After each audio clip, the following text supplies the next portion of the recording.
What's up everybody, my name is Bobby and today I'm going to be giving you guys kind of a different style video. I made one of these a few months back when I first came back to YouTube, but essentially what we're going to be doing today is kind of like an updated EDC style video. But I was watching one of my favorite YouTubers, his name is Jeremy Siers. I'll leave a link to him down in the description down below. And he did his EDC update video in the style of 10 things that I can't live without, because being that I work from home and I spend most of my time at home, what I'm actually carrying with me when I go out and about hasn't changed too much. And I think kind of my daily use and my daily carry has kind of evolved to adapt towards working at home all the time. So when I last made this video, I was working at Best Buy and I was going into the store all the time, and now I'm working for like a software company doing sales from home and that type of thing. So I wanted to switch up the style and kind of pay homage to his video with the 10 things that I can't live without. So that's what we're going to be looking at today's video. These are in no particular order, but they are 10 things, or 10 categories of things I should say, that I'm a huge fan of. Before we jump into the video, if you guys like this type of video and you want to see more, let me know in the comments down below. And if you enjoy, please leave a thumbs up on the video. It really does help the channel out. I appreciate you more than I can say, but without further ado, let's just jump right into it. So, like I said, no particular order, but starting off, the first thing that I want to touch on is my phone. So for me, this is probably my most used device, and I use the iPhone 13 Pro Max.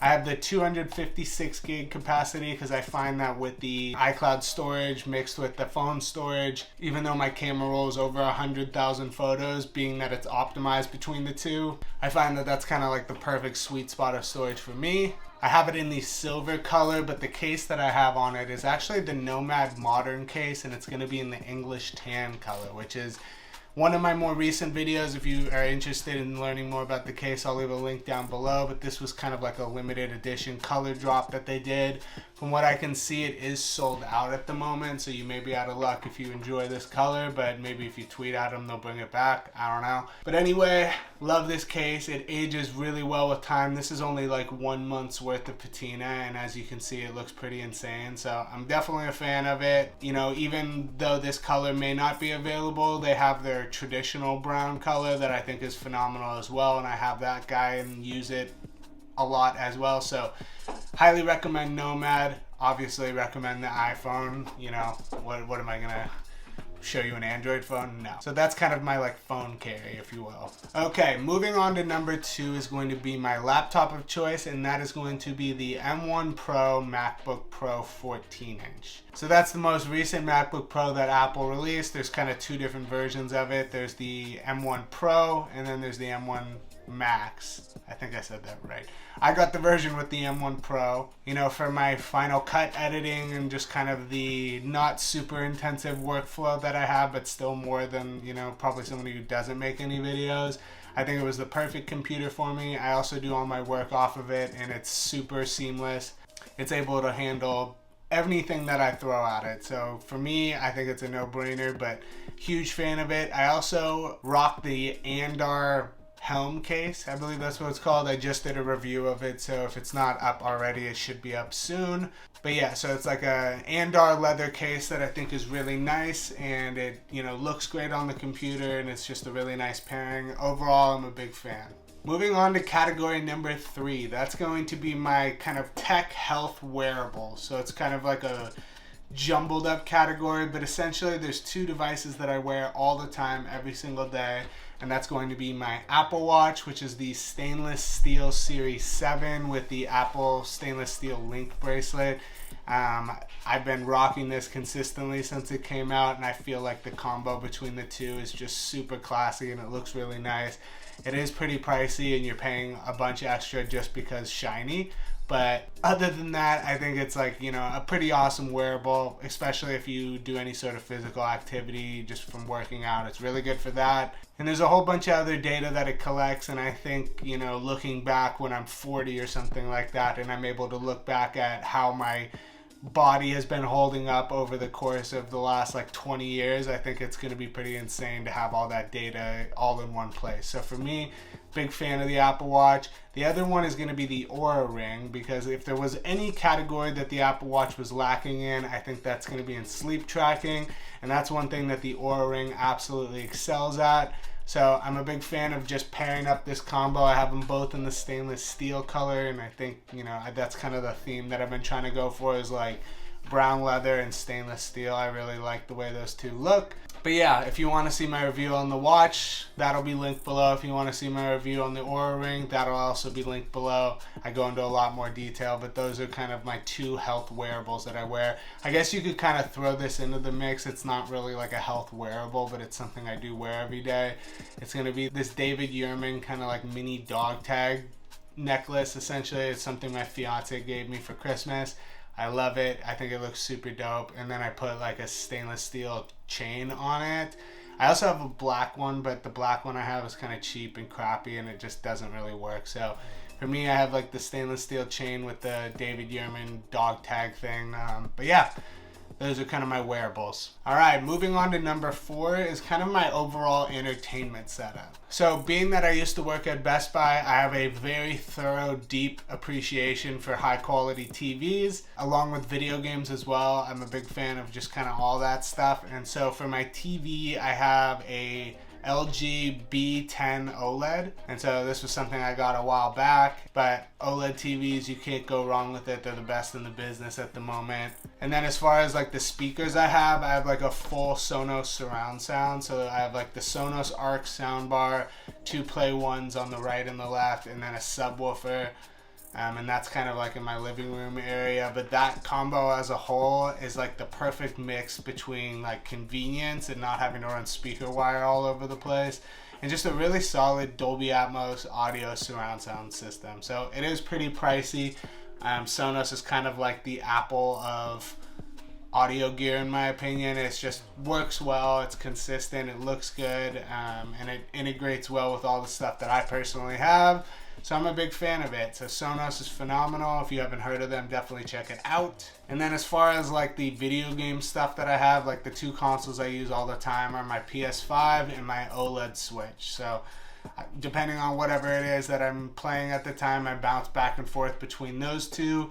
But those are kind of my daily drivers and my go-to consoles. All right, moving on to number 5 is going to be my bag. So if you watched my recent review, my number 1 bag of choice is that guy hanging up on the wall over there. That guy's going to be the Nutsack Jones 15. And so, you know, a leather satchel kind of like messenger style bag that's made by a company called Nutsack, and it's full grain leather. It's unbelievably good quality. If you want to see the review to that, the link will be down in the description below. But there's really not too much more I want to say on it. You guys can, if you want to dive deep into it, I did like a half-hour video on just that bag. So if you're interested in that, the link to that's below. But yeah, that's my number 1 choice.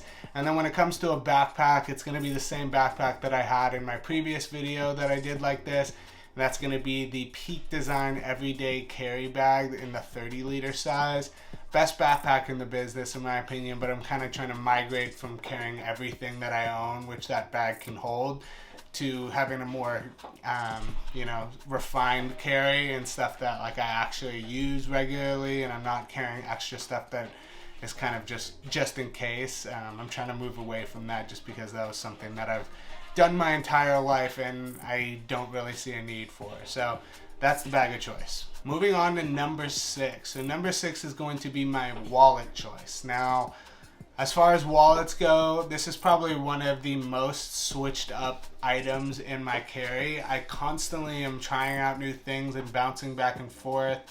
But the thing that I've been using the most, I recently found out what shell cordovan is. So for those of you who don't know what shell cordovan is, I would check out the Ashland Leather YouTube channel. They do a really good job breaking it down, or just searching YouTube, what is shell cordovan?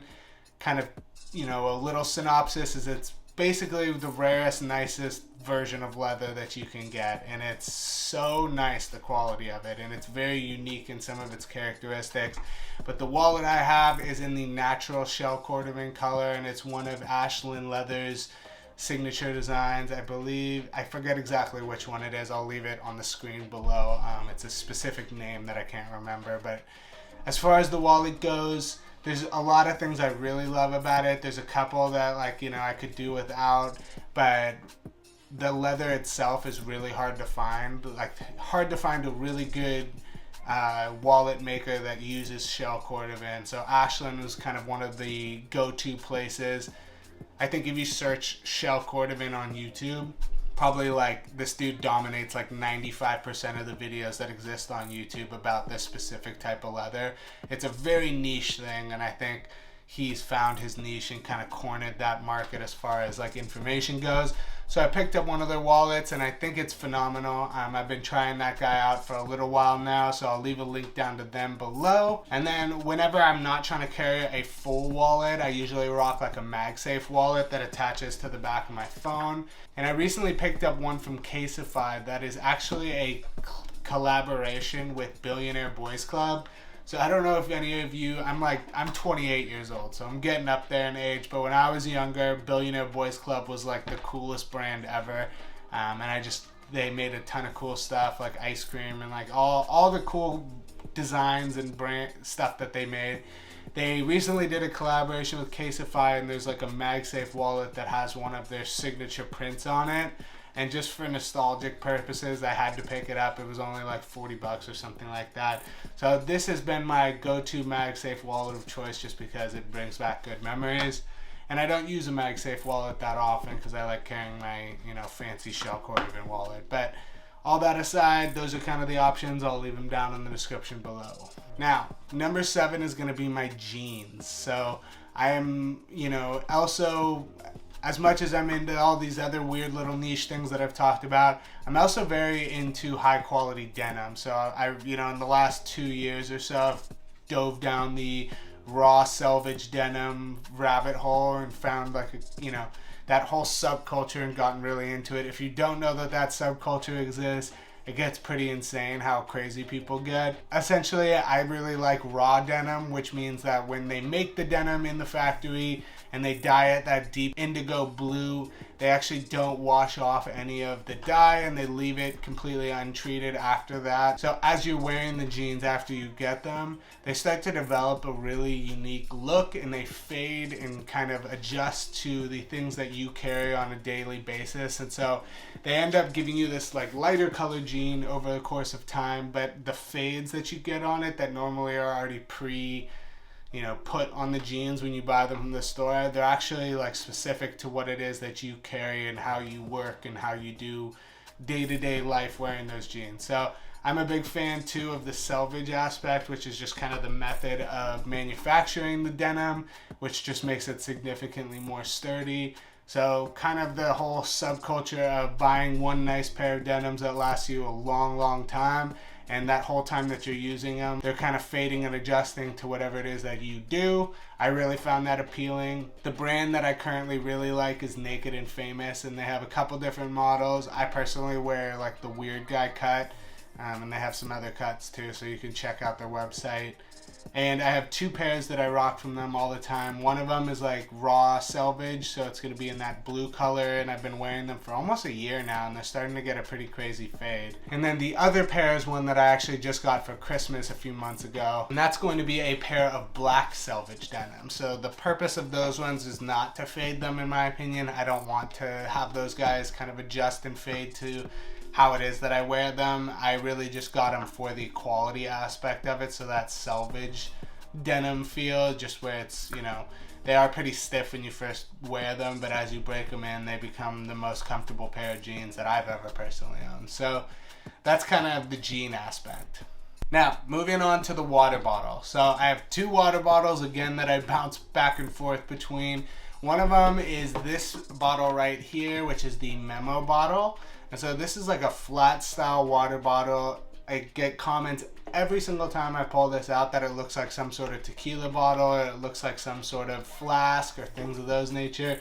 Really, the main appeal of it to me was that it's flat and it'll fit in my bag really easily with all the other stuff that I carry. But it also just looks dope, and it's a very good conversation starter. I promise you, if you have one of these water bottles, no matter where you take it, you will always get a comment on it because it's just a super unique looking bottle. And people are curious about it every single time that they see it. So Memo bottle, really, really nice.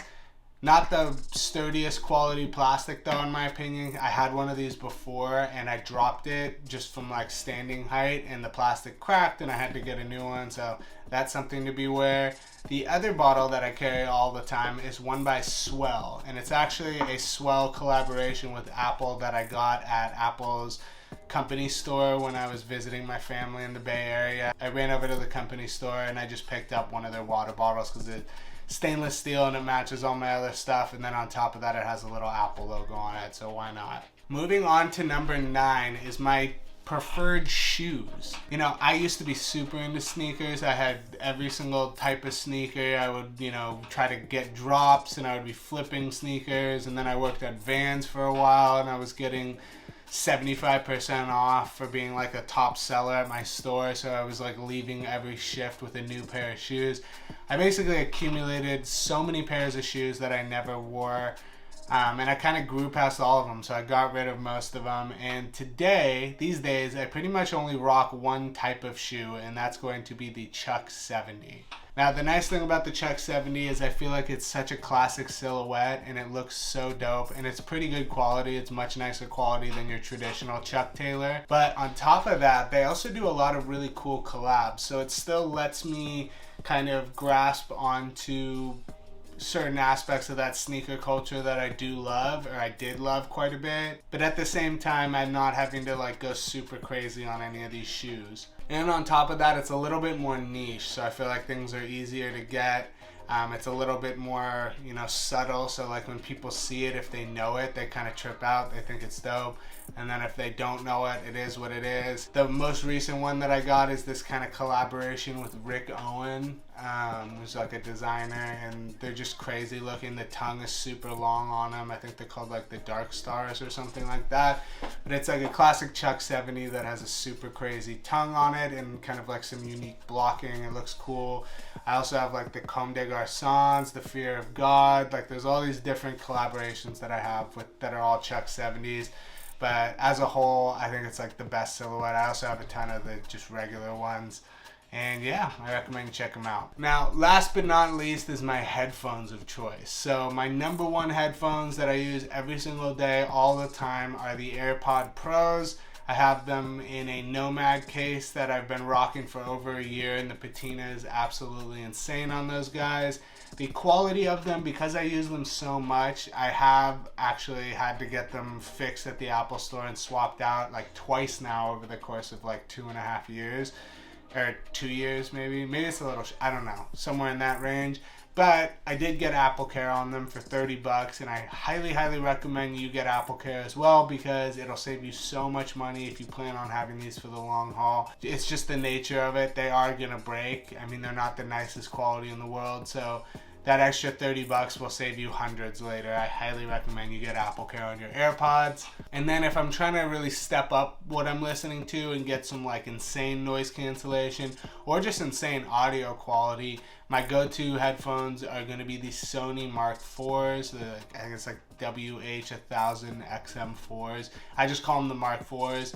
They're phenomenal headphones. They are a little bit pricey, but you'll get the best noise canceling in the biz. And if you're looking for just something to, you know, last you a super long time, I highly recommend it. Alright, with all that said, that's been my updated EDC video. If you guys enjoyed this video, please give it a thumbs up. If I missed anything or you have any questions that you want to know more about, definitely leave a comment down below. I appreciate you guys who stayed till the end more than I can tell you, and I'll see you guys in the next one. Peace.